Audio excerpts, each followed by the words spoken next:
Hey folks, this is Matt once again, and at number 8 in my 69 favorite horror films is in fact the original 1978 Dawn of the Dead.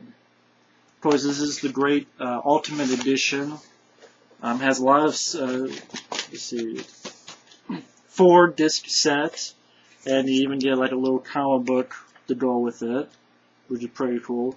Basically, the comic book is sort of a reprint of the first 20 or so minutes of the movie, basically.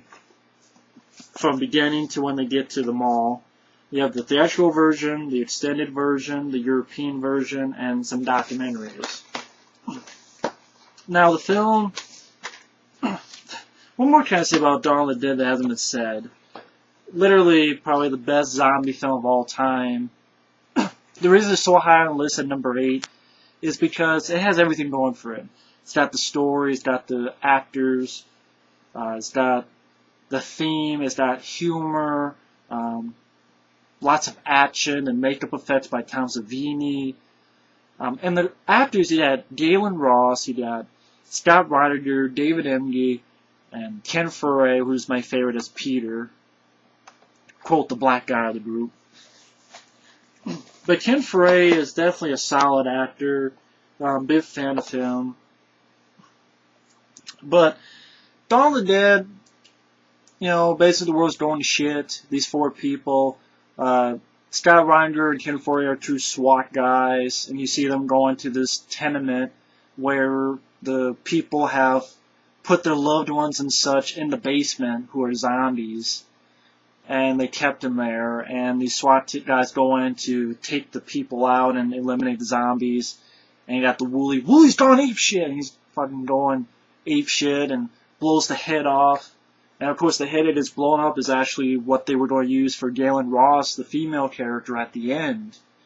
Because she was originally. It was supposed to be a dark ending. Ken Foree was going to kill himself, and Gaylen Ross was going to stick her head into helicopter blades and die.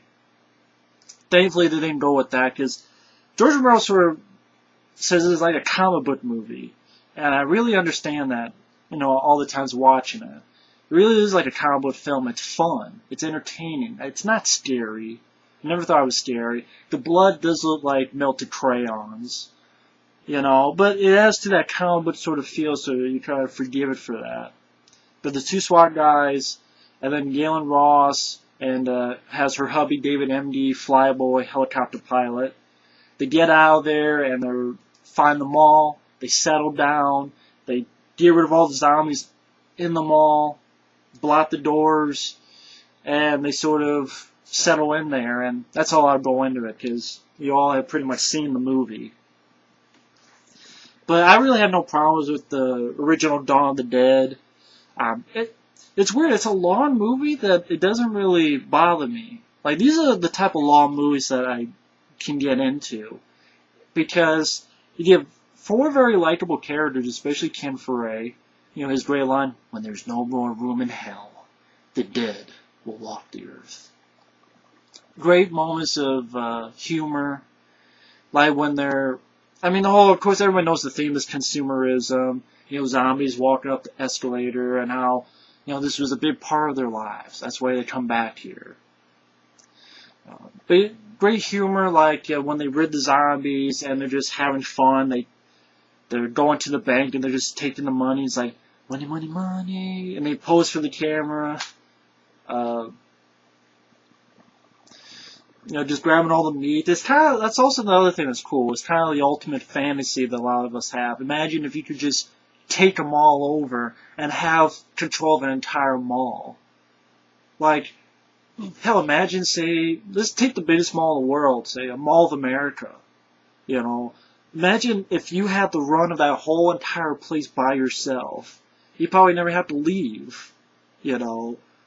It'd just be, you know, you'd go in the DVD shop and get all your DVDs and Blu-rays and watch every motherfucking movie. You try off all the clothes, eat all the food, try every damn machine in there. You know, sometimes they have cars in there, you know, drive the fucking cars. And it's kind of ultimate fantasy.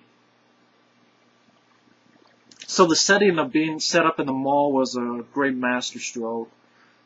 Of course, one of the producers was Dario Argento, who helped get the movie made, and he was able to take the film and do his own cut for the European cut, which had all music by the band Goblin, which they have some stuff in the original Dawn of the Dead, but there's also a lot of music that they got started, not temp tracks, but what's that called?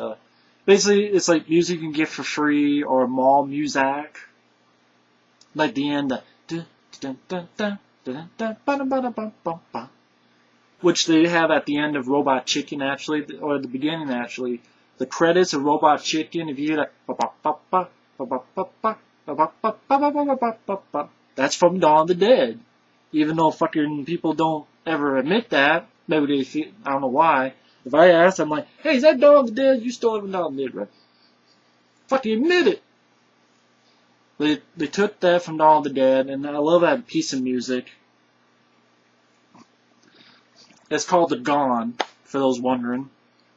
But yeah, I mean, this film just has everything. You know, you care about these characters. Then the finale, where you have Tom Savini and this group of bikers come in, fuck up the mall. The flyboy guy does the stupid thing, and there's this lot of action. You know, heads being shot through. The asshole bikers, you know, get torn apart. This has a solid pace with a lot of good humor. You know, someone's like, in the beginning, like, they're getting ready to fly. It's like, anyone's got cigarettes? No, we're all out. He leaves, and of course, they all light one. And it sounds funnier in the movie than me explaining it. Like, it's hard to explain why a joke is funny. Kind of defeats the purpose at times. But the original Dawn of the Dead, the reason it's such a great film is, for one type of person, you have the visceral experience. You have the wild makeup effects. Granted, it's about the crown, but it sort of gives that comic book feel to it. You have multiple heads getting blown off, blown up, arms being ripped out, a lot of shooting, action. They go into that gun store, which I know you would not have in a mall in real life, but it's the movies. Loading up, you get to load up all the guns, and, you know, the whole experience of being in the mall, and, you know, then you have the other thing where it's got a brain to it, it's got a humor to it. You know, the whole thing of consumerism, and, you know, people walk around with all this jewelry, and some of the bikers at the end are stealing it. You know, they're taking TVs, and you're like, what the hell are they going to do with this? You know, it's the end of the world, what the hell are these bikers going to do with TVs and shit? You know. And, you know, how, you know, greed can kind of corrupt you, like it does to one or so of the heroes. Flyboy, he gets greedy, and he gets his comeuppance, unfortunately. And again, I'm glad that they didn't go with a dark ending, because that's one of the reasons why I don't like the original Night of the Living Dead, among other things. But, you know, the likable characters, I wanted to see, like, Ken Foree not die, you know. Holy cow, a black guy who's not stupid and doesn't die. And he's the hero. Alright, let's have more of these. You know? That sucks that we don't. But yeah, it's an excellent movie from beginning to end. I love Dawn of the Dead. And if you can find this Ultimate Edition, definitely find it. Because on the theatrical cut, it's 127 minutes long. And you get a commentary with George Romero, Tom Savini, Chris Romero, and producer Perry Martin, DVD producer. Then you have an extended version with 139-minute, often referred to as the director's cut. It was created to use to premiere the film at the 78 Cannes Film Festival. So basically, the original cut, the theatrical is 127 minutes. Here's 139 minutes. So about 12 minutes more. I'm not sure the difference, the specifics, but I'm sure you can find it on Wikipedia or something like that. European version contains numerous scene extensions, skips over several scenes from the North American versions, contains additional music. That's the one where they basically took a lot of the humor out. That's why it's shorter than the actual version. The extended version has a commentary with producer Richard P. Rubenstein. The European version, Disc 3, has a commentary with the cast, those 4 people. And the documentaries, you have a documentary called The Dead Will Walk, where you pretty much get everybody. Then you have this from back in the day, Roy Funke's Document of the Dead. Very strange documentary, and even as you keep watching, it actually goes into, you have a little bit of Two Evil Eyes. You know, behind the scenes, George Romero working on that, and interview with Tom Savini. That's how I found out. I think it was this, where Tom Savini was actually going to direct Graveyard Shift.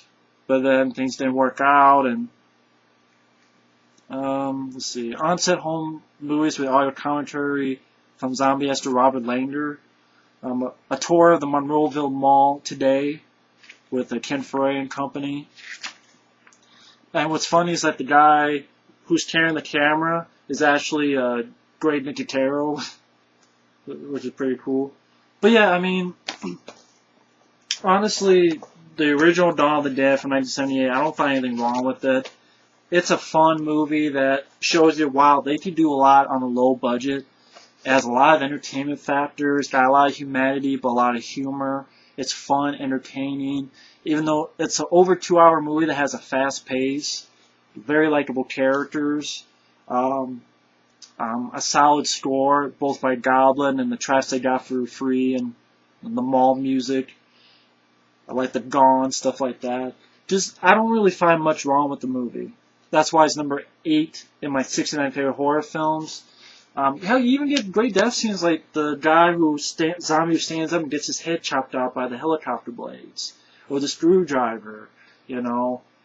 It just, there's a lot of stuff to like. And it's weird, because I remember long time ago, I tried to show this to someone, and they didn't get into it at all. And this is someone like close to my age, and they didn't know what Dawn of the Dead was. And like, they couldn't get into it at all. They're like, it's old. And I'm like, what the hell? And I'm like, you know, I just shut off because there's no hope. But, you know, who knows? But this is still a classic, and highly deserves to be number 8 in my 69 favorite horror films. So, thanks for watching, and take care. Later.